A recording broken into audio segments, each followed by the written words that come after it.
The stagecoach lurched to a stop in front of the South Pass City, Wyoming Mercantile, and Rose Lancaster stumbled out into the dusty street with her carpet bag clutched against her swollen belly, knowing that every eye in town would soon be judging the unmarried woman who dared show her face here, carrying another man's child. She had nowhere else to go.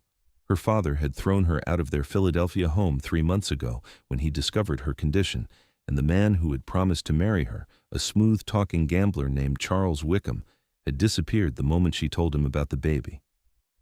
Rose had used the last of her savings to buy passage west, following a newspaper advertisement for a teaching position in this remote mining town. The letter of acceptance was folded carefully in her reticule, but now, standing in the harsh afternoon sun of late August 1876, she wondered if she had made a terrible mistake. The town was rougher than she had imagined. Wooden buildings lined the main street, their paint peeling under the relentless Wyoming sun. Men in dusty work clothes stood outside the saloon, their conversations stopping as they noticed her. Rose lifted her chin and walked toward the boarding house the school board had mentioned in their correspondence, trying to ignore the whispers that followed her. The boarding house was a 2-story structure with a faded sign that read, "Mrs. Cooper's Respectable Lodgings." Rose knocked on the door, and a thin woman with gray hair pulled back in a severe bun answered. Her eyes immediately dropped to Rose's belly, and her expression hardened.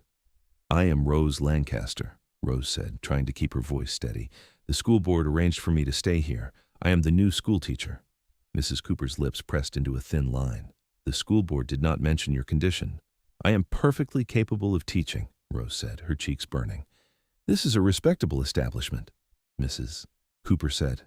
"I cannot have someone like you under my roof. What would my other boarders think?" "Please," Rose said, hating the desperation in her voice, "I have nowhere else to go." "That is not my concern," Mrs. Cooper said, and shut the door in her face. Rose stood on the porch fighting back tears. She had known it would be difficult, but she had not expected to be turned away so quickly. She walked back down the steps and looked around the town, trying to decide what to do next. The stagecoach had already left, and she had no money for a hotel, even if one would take her. "You look lost, miss." Rose turned to see a young woman with kind brown eyes and a friendly smile. She wore a simple calico dress and carried a basket over her arm. "I am the new schoolteacher," Rose said. "Or I was supposed to be. Mrs. Cooper will not let me stay at the boarding house." The young woman's gaze dropped to Rose's belly. But unlike Mrs. Cooper, her expression remained sympathetic. "I'm Sarah Hoffman. My husband runs the general store. Come inside and sit down. You look ready to drop." Rose followed her gratefully into the mercantile, where the cool interior provided relief from the heat. Sarah led her to a chair near the counter and brought her a glass of water. "Thank you," Rose said, drinking deeply. "When are you due?" Sarah asked gently. "January," Rose said. "I know what you must be thinking." "I'm thinking that you need help," Sarah said, "and that Mrs. Cooper is a heartless old biddy. Let me talk to my husband. Maybe we can figure something out." A tall man with spectacles emerged from the back room. "Sarah, what's going on?" "This is Rose Lancaster, the new schoolteacher," Sarah said. Mrs. Cooper turned her away. Mr. Hoffman looked uncomfortable. "Well, I can see why she might have concerns." "Thomas," Sarah said sharply, "this young woman needs our help." "The school board is not going to be happy about this," Mr. Hoffman said. They were expecting someone, well, more conventional. "I am a qualified teacher," Rose said, standing up despite her exhaustion. "I graduated from the Philadelphia Normal School. I can provide excellent references." "That may be," Mr. Hoffman said, "but this is a small town. People talk. Parents might not want their children taught by someone who is, well, in your situation." Rose felt the last of her hope crumbling. "Then what am I supposed to do?" "There is a cabin about 2 miles out of town," Sarah said suddenly. "It belongs to the town, actually. Old Mr. Peterson lived there until he passed last spring. It is not much, but it has a roof and a stove." "Sarah, that cabin is barely standing," Mr. Hoffman protested. "It is better than nothing," Sarah said firmly, "and at least she would have some privacy." "I would be grateful for anything," Rose said. "You will need supplies," Sarah said, already moving around the store, gathering items. "Food, blankets, firewood. Thomas, put this on our account." "Sarah," Mr. Hoffman began. On our account, Sarah repeated, her tone brooking no argument. Rose felt tears prickling her eyes at this stranger's kindness. I will pay you back. Once I start teaching, I will pay you back every penny. We will worry about that later, Sarah said. Right now, we need to get you settled before dark. Sarah loaded the supplies into a small wagon and drove Rose out to the cabin herself. The journey took them away from the main road, up into the foothills where pine trees began to appear among the sagebrush. The cabin sat in a small clearing, its log walls weathered but solid.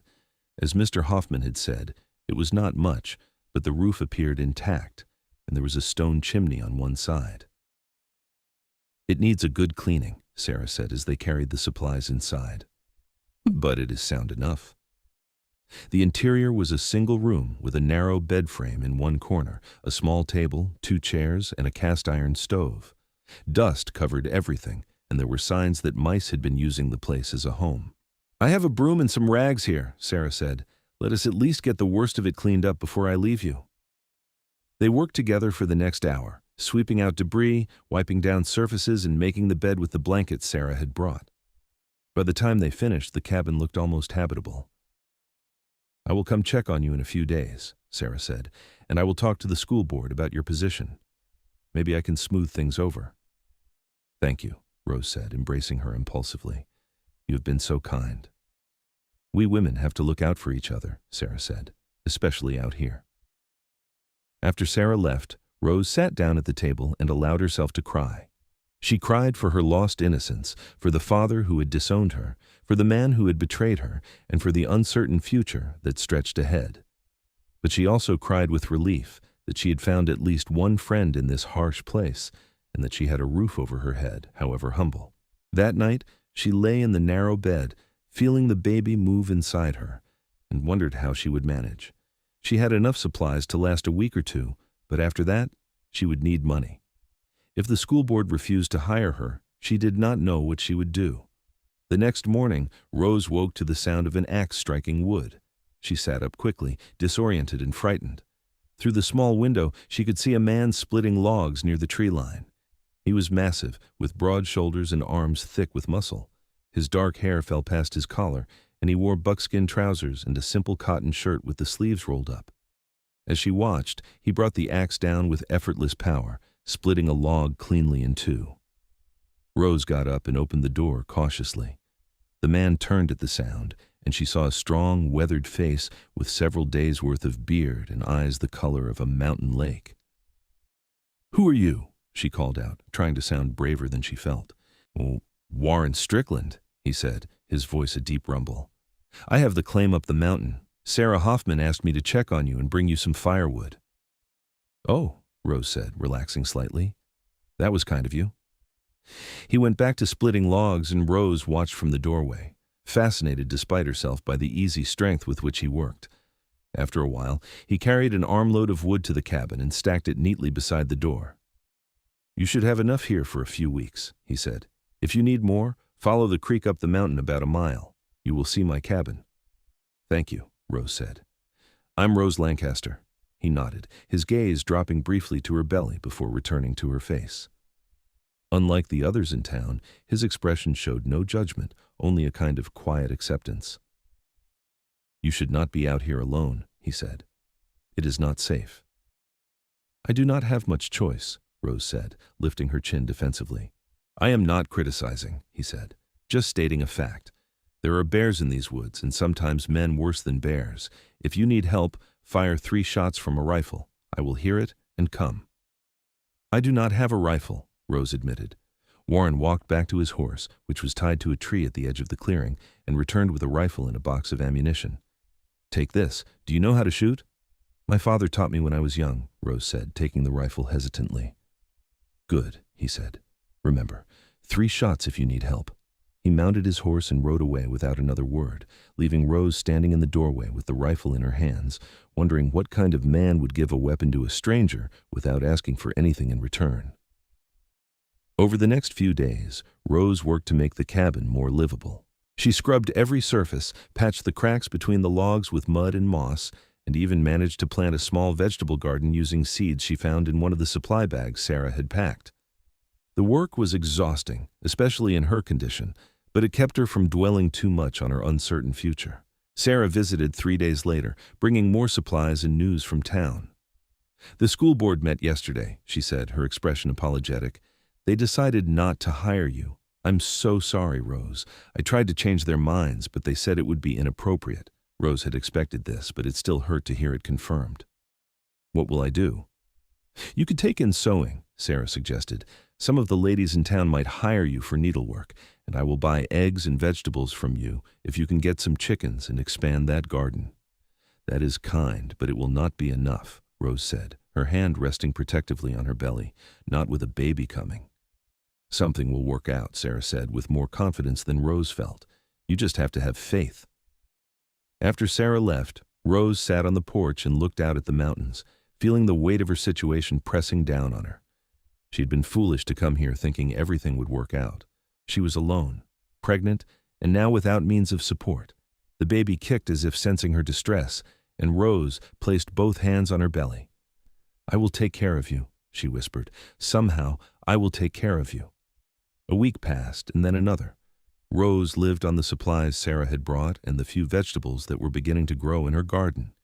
She had started doing needlework for some of the women in town, work that Sarah arranged, but it paid very little. Some of the women treated her kindly, but others made their disapproval clear, handing over their mending with pursed lips and judgmental eyes. Warren Strickland came by every few days, always bringing something useful: more firewood, a basket of trout from the creek, or a haunch of venison. He never stayed long and never asked questions, but Rose found herself looking forward to his visits. There was something comforting about his quiet, steady presence. One afternoon in late September, Rose was hanging laundry on a line she had strung between two trees when she heard voices approaching. She turned to see 3 women from town walking up the path: Mrs. Cooper from the boarding house, Mrs. Henderson, who ran the church auxiliary, and Mrs. Pritchard, the wife of one of the mine supervisors. "Good afternoon," Rose said cautiously, wiping her hands on her apron. "We have come to speak with you about a matter of some importance," Mrs. Henderson said, her voice cold and formal. "It has come to our attention that you are living here alone, unmarried, and in a condition that is quite apparent to everyone." "I am aware of my situation," Rose said, feeling her cheeks burn. "This is a respectable community," Mrs. Pritchard said. "We have standards. Having someone like you living so close to town sets a bad example for our young people." "I'm not bothering anyone," Rose protested. "I'm just trying to live quietly and support myself." "The mere fact of your presence is bothersome," Mrs. Cooper said sharply. "We have decided that it would be best if you moved on. There are other towns, places where your kind might be more accepted." "My kind?" Rose felt anger rising to replace her humiliation. "I made a mistake. Does that make me less than human?" "She's carrying another man's child," Mrs. Henderson said to the others, as if Rose were not standing right there. "And she has the audacity to act as if she has done nothing wrong." "I know what I have done," Rose said, her voice shaking. "I know I made poor choices, but I'm trying to make the best of a difficult situation. Why can you not just leave me alone?" "Because your presence here is an affront to decent people," Mrs. Pritchard said. "We want you gone within the week." "This cabin belongs to the town," Rose said desperately. "I have permission to be here." "We will see about that," Mrs. Henderson said. "The town council meets on Saturday. We will make sure they understand the situation." The 3 women turned and walked away, leaving Rose standing by the clothesline, trembling with anger and fear. She knew they had the power to force her out, and if they did, she had nowhere to go. That evening, Warren arrived with another load of firewood. He took one look at Rose's face and set down the wood. "What happened?" he asked. Rose told him about the visit from the 3 women, trying to keep her voice steady. "They're going to the town council. They want me gone." Warren's jaw tightened, and for the first time since she had met him, she saw anger in his eyes. "This is your home. They have no right." "They have every right," Rose said bitterly. "I am unmarried and pregnant. I'm a scandal." "You are a woman trying to survive," Warren said. "That is nothing to be ashamed of." "Try telling that to them," Rose said, sinking down onto the porch steps. "What am I going to do? Where will I go?" Warren was quiet for a long moment, and then he said, "You could marry me." Rose looked up at him in shock. What? You need a husband, Warren said, his expression serious. The baby needs a father. I can provide both. You cannot be serious, Rose said. You do not even know me. I know enough, Warren said. I know you are strong and brave. I know you work hard and do not complain. I know you need help, and I can give it. But you do not love me, Rose said, her heart pounding. Love can grow, Warren said. My parents barely knew each other when they married. They were together 40 years before my father died. Why would you do this? Rose asked. Why would you take on another man's child? Warren sat down beside her on the steps, his large frame making the wooden boards creak. I came out here 5 years ago after my family died. Cholera took my parents and my 2 sisters. I did not want to be around people anymore. I wanted to be alone with my grief. But loneliness is its own kind of death, I have learned. When Sarah asked me to check on you, I thought it would be a one-time thing. But then I saw you, trying so hard to make a life here, and I thought maybe we could help each other. Rose felt tears sliding down her cheeks. It is not fair to you. You deserve someone who can give you a real marriage, not someone who is carrying another man's child. Then I will raise it as my own, Warren said simply. The child did not ask to be born into this situation. It deserves a chance at a good life. You do not know what you are offering, Rose said. People will talk. They will judge you too. Let them talk, Warren said. I do not care what people think. I stopped caring about that a long time ago. Rose looked at this man who was offering her salvation without asking for anything in return, and she felt something shift in her chest. He was rough and unpolished, nothing like the sophisticated men she had known in Philadelphia, but there was a fundamental decency in him that she had rarely encountered. I would not be a burden, she said. I can cook and clean and keep house. I can help with whatever work you do. I know you can, Warren said. So is that a yes? Rose took a deep breath. Yes. If you truly mean it, then yes, I will marry you. Warren stood up and extended his hand to help her to her feet. We will go into town tomorrow and see the preacher. The sooner we are married, the sooner those women will have to leave you alone. That night, Rose lay awake in her bed, wondering if she had made the right decision. She barely knew Warren Strickland. He could be cruel or violent, despite his gentle manner. But something in her gut told her that he was a good man, and she had learned to trust her instincts, even if they had failed her once before. The next morning, Warren arrived at dawn with his horse and a mule. Pack what you need, he said. We will go to town, get married, and then I will bring you up to my cabin. Rose packed her few belongings quickly, her hands shaking slightly with nerves. The ride into town took an hour, and she spent the time studying Warren's broad back as he rode ahead of her. He moved with the easy confidence of a man comfortable in the wilderness, and she found herself wondering what their life together would be like. In town, they went directly to the small church where Reverend Matthews served the community. The Reverend was a kind-faced man in his 50s who listened to their request with raised eyebrows. This is rather sudden, he said. Mr. Strickland, I did not even know you were courting anyone. We want to be married today, Warren said firmly. Can you do it or not? Reverend Matthews looked at Rose, and his eyes dropped to her belly. Understanding dawned on his face, followed by something that might have been pity or approval. I see. Well, I suppose there is no reason to delay. Do you have witnesses? I will get Sarah Hoffman, Rose said. She walked to the general store and found Sarah restocking shelves. When Rose explained what was happening, Sarah's face broke into a wide smile. Oh, Rose, I'm so happy for you, she said, embracing her. Warren Strickland is a good man, a bit rough around the edges, but solid as they come. Sarah closed the store and accompanied them back to the church, where her husband, Thomas, joined them as the second witness. The ceremony was brief and simple. Warren had no ring to give her, but when Reverend Matthews pronounced them husband and wife, he took her hand in his calloused one and squeezed it gently. You are safe now, he said quietly. I promise you that.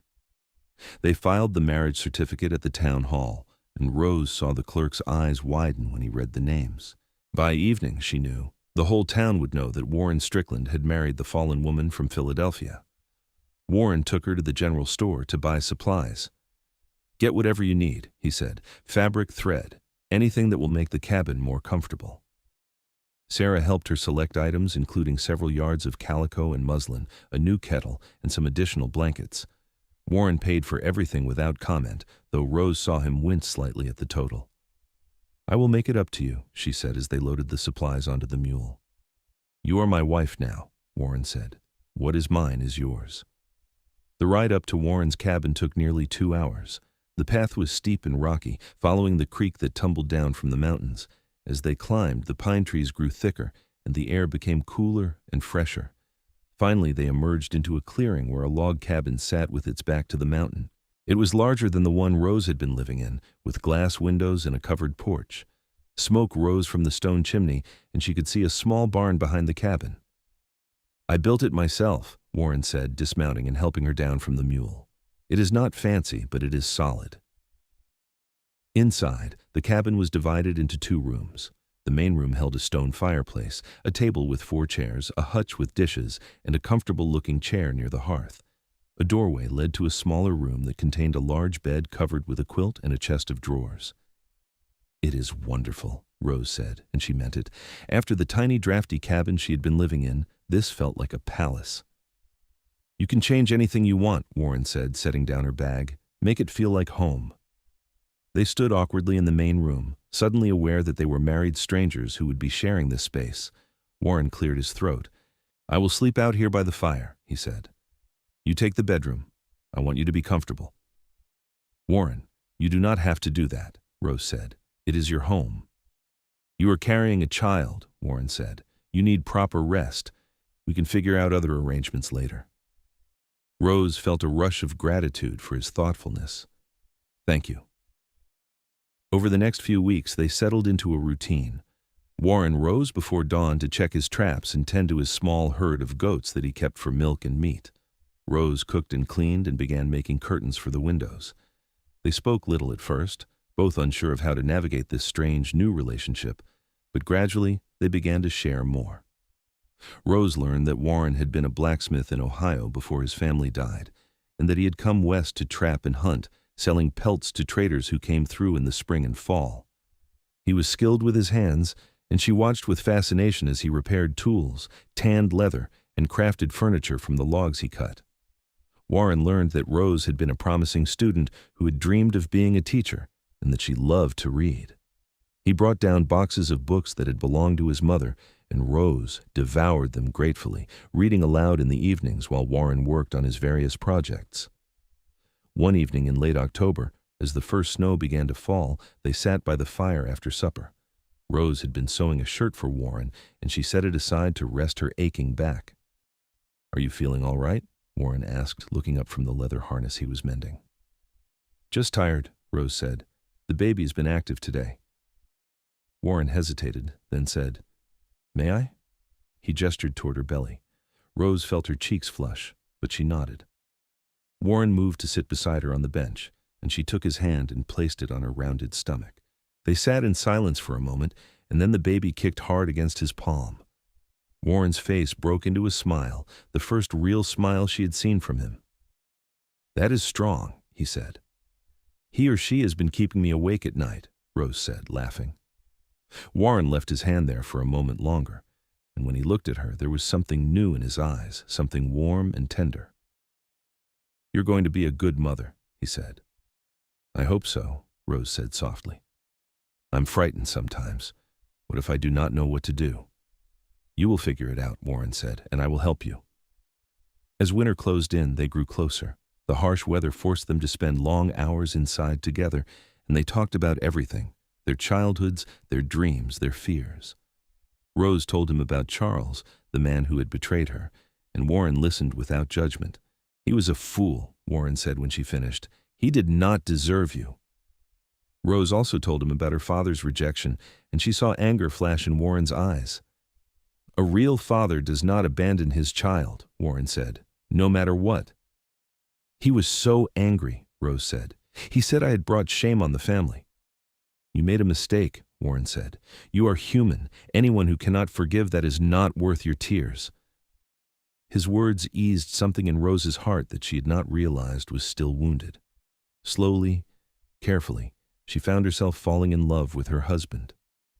It was nothing like the wild, reckless passion she had felt for Charles. This was deeper and quieter, built on respect and kindness and the daily choice to care for each other.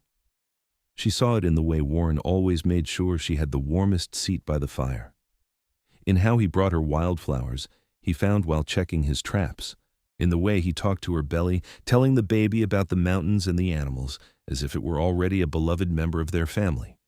One night in early December, a fierce blizzard struck. The wind howled around the cabin and snow piled up against the door. They were trapped inside for 3 days, but Rose did not mind. She and Warren played cards, read books, and talked for hours. On the third night, as they sat wrapped in blankets by the fire, Warren reached over and took her hand. "I want you to know something," he said. "When I offered to marry you, I thought I was doing it to help you, but I have come to realize that you have helped me more. You brought life back into this place. You made it a home again." "Warren," Rose said, her heart pounding. "I love you, Rose," he said simply. "I know we did not start this marriage in a conventional way, but I want you to know that my feelings for you are real." Rose felt tears spilling down her cheeks. "I love you too," she whispered. "I did not think I could feel this way again, but you have shown me what real love is." Warren cupped her face in his large, rough hands and kissed her gently. It was their first real kiss, and Rose felt warmth spreading through her entire body. When they pulled apart, Warren rested his forehead against hers. "I will be a good father to this child," he said. "I swear it." "I know you will," Rose said. That night, Warren carried her to the bedroom, and for the first time since their wedding, they shared the bed as husband and wife. He was gentle with her, mindful of her condition, and afterward, they lay wrapped in each other's arms, listening to the wind outside. "I never thought I would be happy again," Warren said into the darkness. "After my family died, I thought that part of my life was over." "We have been given a second chance," Rose said. "Both of us." "I will not waste it," Warren promised. Christmas came, and Warren cut a small pine tree and brought it inside. Rose made decorations from scraps of fabric and paper, and they strung popcorn to hang on the branches. Warren gave her a cradle he had been secretly building in the barn, and Rose gave him the shirt she had sewn, along with a scarf she had knitted from wool she had spun herself. "This is the best Christmas I have had in years," Warren said, pulling her close. "Mine too," Rose said, meaning it with all her heart. In January, when the baby came, it was a long and difficult labor. Warren rode down to town in the middle of a snowstorm to fetch the midwife, Mrs. Carson, an older woman who had delivered most of the babies in the area. She examined Rose and settled in for what she said would likely be a lengthy process. Warren stayed by Rose's side through it all, holding her hand and wiping her forehead with a cool cloth. When the pain became unbearable, Rose gripped his hand so hard she was sure she must be hurting him, but he never complained. "You can do this," he kept saying. "You are the strongest person I know." Finally, after nearly 20 hours of labor, the baby emerged with a lusty cry. Mrs. Carson cleaned the infant and wrapped it in a blanket, then placed it in Rose's arms. "It is a boy," she announced. Rose looked down at the tiny red face and felt a surge of love so powerful it took her breath away. The baby had a shock of dark hair and eyes that would probably be blue like hers. He was perfect. Warren leaned over to look at his son, and Rose saw tears in his eyes. "He is beautiful," he said hoarsely. "Do you want to hold him?" Rose asked. Warren took the baby with surprising gentleness for such a large man, cradling him against his broad chest. "Hello, little one," he said softly. "I am your papa. I'm going to take such good care of you." "What should we name him?" Rose asked. "What do you want to call him?" Warren asked. Rose thought for a moment. She had considered many names over the months of her pregnancy, but now only one felt right. "What about Robert after your father?" Warren looked up at her, his eyes bright with unshed tears. "You would do that?" "He is your son," Rose said. "In every way that matters. I want him to have your family name." Warren bent down and kissed her forehead. "Robert Strickland. It is perfect." Mrs. Carson stayed for 2 days to make sure both Rose and the baby were doing well, and then Warren took her back to town with a generous payment and a side of venison. When he returned, he found Rose sitting up in bed, nursing little Robert. "How are you feeling?" he asked, sitting down beside her. Tired but happy, Rose said. He's such a good baby. He hardly cries at all. He knows he's safe, Warren said, stroking the baby's soft head with one finger. Over the next few weeks, they settled into their new life as parents. Warren was amazingly good with the baby, changing his cloths without complaint and walking him around the cabin at night when he fussed. Rose watched her husband become a father and fell even more deeply in love with him. One afternoon in early March, they had a visitor. Sarah Hoffman drove up in her wagon, bringing supplies and gifts for the baby. "I had to see him," she said, beaming as she looked at Robert sleeping in his cradle. "Oh, Rose, he is adorable." "Thank you for everything," Rose said, embracing her friend. "Without you, I do not know what would have happened to me." "You would have managed," Sarah said. "You are stronger than you think. But I am glad things worked out the way they did. You and Warren seem very happy." "We are," Rose said, glancing at Warren, who was bringing in more firewood. "I know it is not conventional, but I love him so much." "Love is love," Sarah said. "It does not matter how it starts, only that it is real." Sarah also brought news from town. "Those 3 busybodies who tried to run you out of town are still clucking about you marrying Warren, but most people have moved on. There are new scandals to talk about now. The mine supervisor ran off with the saloon girl, and Mrs. Henderson's daughter eloped with a cowboy." Rose laughed. "I suppose I am old news." "Exactly," Sarah said. "And once people see what a good family you and Warren have, even the gossips will have to accept it." As spring arrived and the snow began to melt, Warren took Rose and Robert down to town for the first time since the baby's birth. Rose was nervous about facing the townspeople, but Warren squeezed her hand reassuringly. "You are my wife," he said. "Anyone who has a problem with that will answer to me." They walked down the main street, and Rose noticed people staring. But instead of the hostile looks she had received before, she saw curiosity and even some friendly smiles. A few women stopped to admire the baby, and Mrs. Carson, the midwife, made a point of telling everyone within earshot that little Robert was the healthiest baby she had delivered all year. At the general store, Sarah greeted them warmly and made a fuss over Robert. Even Mr. Hoffman, who had been so uncomfortable about Rose's situation, smiled and offered congratulations. As they were leaving, they encountered Mrs. Henderson, one of the women who had confronted Rose at the cabin. The older woman stopped and looked at them, her expression unreadable. Rose braced herself for harsh words. "Mrs. Strickland," Mrs. Henderson said stiffly. "I see you are well." "I am, thank you," Rose said, lifting her chin. Mrs. Henderson looked down at the baby in Warren's arms. "He is a fine-looking child." "Thank you," Warren said, his tone neutral but polite. Mrs. Henderson hesitated, then said, "I may have been hasty in my judgment of you. It appears you have made a good life for yourself." It was not an apology, but it was as close as Rose suspected she would get. "I have been very fortunate," she said. After Mrs. Henderson walked away, Warren let out a low chuckle. "I think you won her over." "I think Robert won her over," Rose said, smiling at her son. That summer was the happiest time of Rose's life. The mountains were beautiful, covered with wildflowers, and she spent her days tending the garden that Warren had expanded for her, caring for Robert, and enjoying her growing family. Warren taught her how to fish in the creek, and they spent long afternoons by the water, while Robert napped in a basket in the shade. In the evenings, they would sit on the porch, watching the sun set over the mountains. Warren would hold Robert, talking to him about the stars beginning to appear in the darkening sky, and Rose would lean against her husband's shoulder, feeling more content than she had ever imagined possible. "Do you ever regret it?" she asked one evening, "taking on another man's child?" Warren looked at her in surprise. "Robert is not another man's child. He is my son. I have never thought of him any other way." "But he does not look like you," Rose said. "People must know." "I do not care what people know or think," Warren said firmly. "He is mine because I chose him. That makes the bond stronger, not weaker." Rose felt tears in her eyes. "How did I get so lucky to find you?" "I think we found each other," Warren said, kissing her gently. "And I am the lucky one." As Robert grew, he became more active and curious about everything around him. He had Rose's blue eyes and quick mind, but he seemed to have inherited Warren's calm, steady temperament. Warren made him toys from wood, carved animals, and simple puzzles, and Robert would sit contentedly for hours, playing while his parents worked.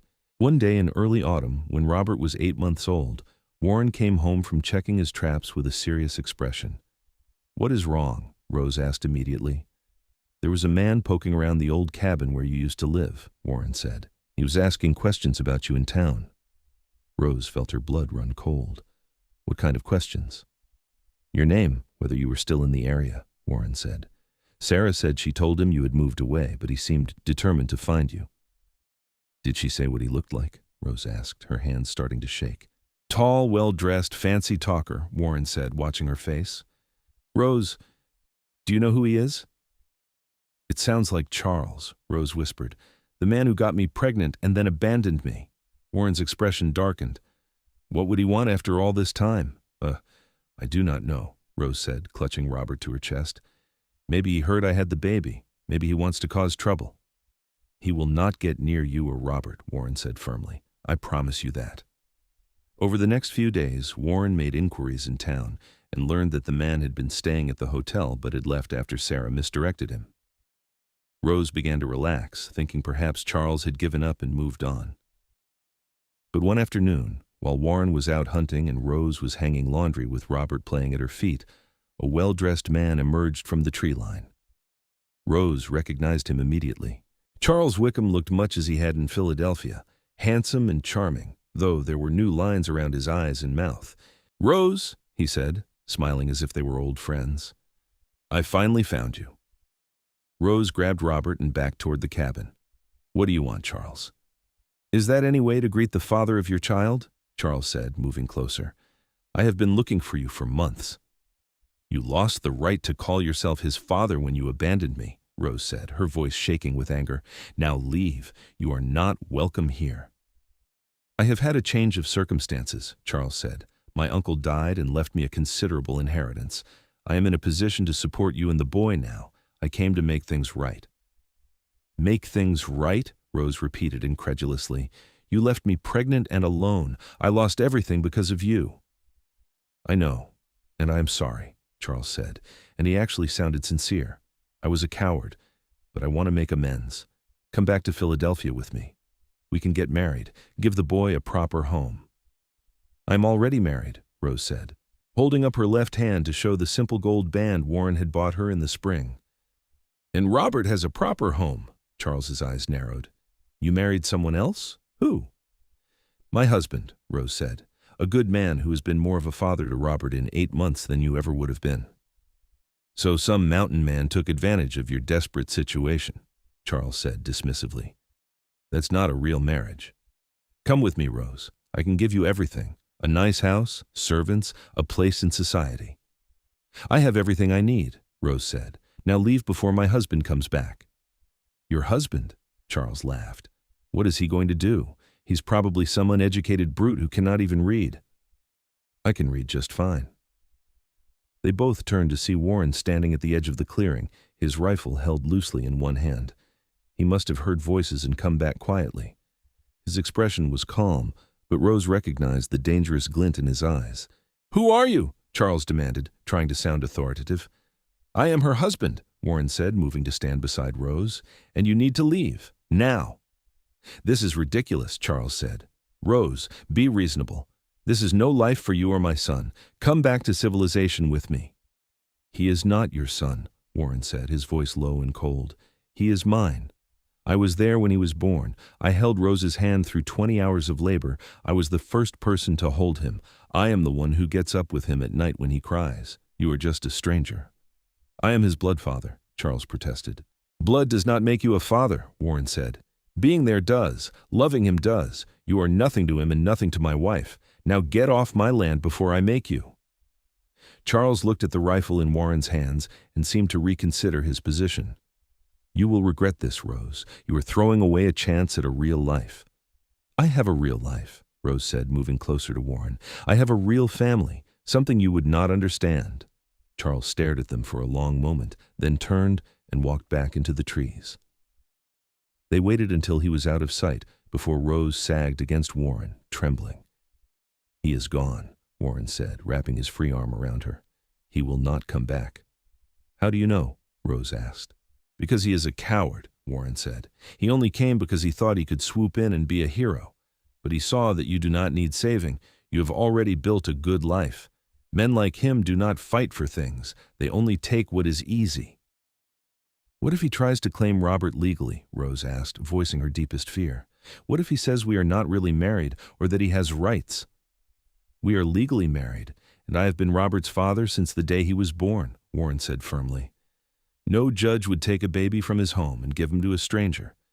But if it makes you feel better, we can go to town tomorrow and talk to the lawyer there, make sure everything is in order." They did go to town the next day, and the lawyer, Mr. Daniels, assured them that Warren had full legal rights as Rose's husband and Robert's father. Charles had no claim on the child. "Even if he tried to pursue it, which I doubt he will, you would win," Mr. Daniels said. "The courts favor keeping families together, especially when the child has been raised by someone other than the biological father." Rose felt relief wash over her. That night, as they lay in bed with Robert sleeping in his cradle nearby, she turned to Warren.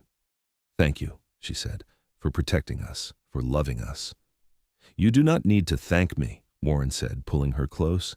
"You are my family. I will always protect you." "I love you so much," Rose said, kissing him. "I love you too," Warren said. "Both of you, more than I ever thought possible." As the years passed, their family grew. When Robert was 2, Rose gave birth to a daughter they named Ruth, after Warren's mother. 2 years after that, they had another son, William. Warren treated all 3 children with the same love and devotion, and Robert grew up never knowing that Warren was not his biological father. The cabin expanded as their family grew. Warren built additional rooms, and Rose made it beautiful with curtains, quilts, and the small touches that turned a house into a home. They prospered as well. Warren's trapping business did well, and Rose started selling butter, cheese, and preserves in town, earning extra income that they saved carefully. Robert grew into a strong, intelligent boy who adored his father. He followed Warren everywhere, learning to trap and hunt and work with wood. Warren taught him to read and write, using the books that had belonged to his mother, and Robert proved to be a quick learner. One day, when Robert was 7 years old, he asked Rose why he looked so different from his father and siblings. Ruth and William had Warren's dark hair and gray-green eyes, but Robert had Rose's coloring. Rose had known this moment would come, and she and Warren had discussed how to handle it. She sat Robert down and explained in simple terms that Warren was not the man who had helped make him, but that he was his real father in every way that mattered. "So my blood father is someone else?" Robert asked, his young face serious. "Yes," Rose said. "But your real father, the one who loves you and raised you, is Warren." "Does Pa know?" Robert asked. "Pa has always known," Rose said. "He chose to be your father before you were even born. He loves you just as much as he loves Ruth and William." Robert thought about this for a moment, then said, "I am glad he is my pa. I would not want anyone else." That evening, Robert went to Warren and hugged him tightly. "Mama told me," he said. "Thank you for being my pa." Warren knelt down and looked Robert in the eye. "You are my son," he said firmly. "That has never been a question. I love you, Robert, always." "I love you too, Pa," Robert said. Rose watched the exchange with tears in her eyes, her heart full of love for both of them.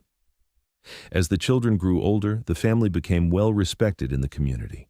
Warren served on the town council, and Rose helped establish a small school where she taught the children of the mining families. The 3 women who had once tried to run her out of town were now friendly acquaintances, and Mrs. Henderson even invited Rose to join the church auxiliary.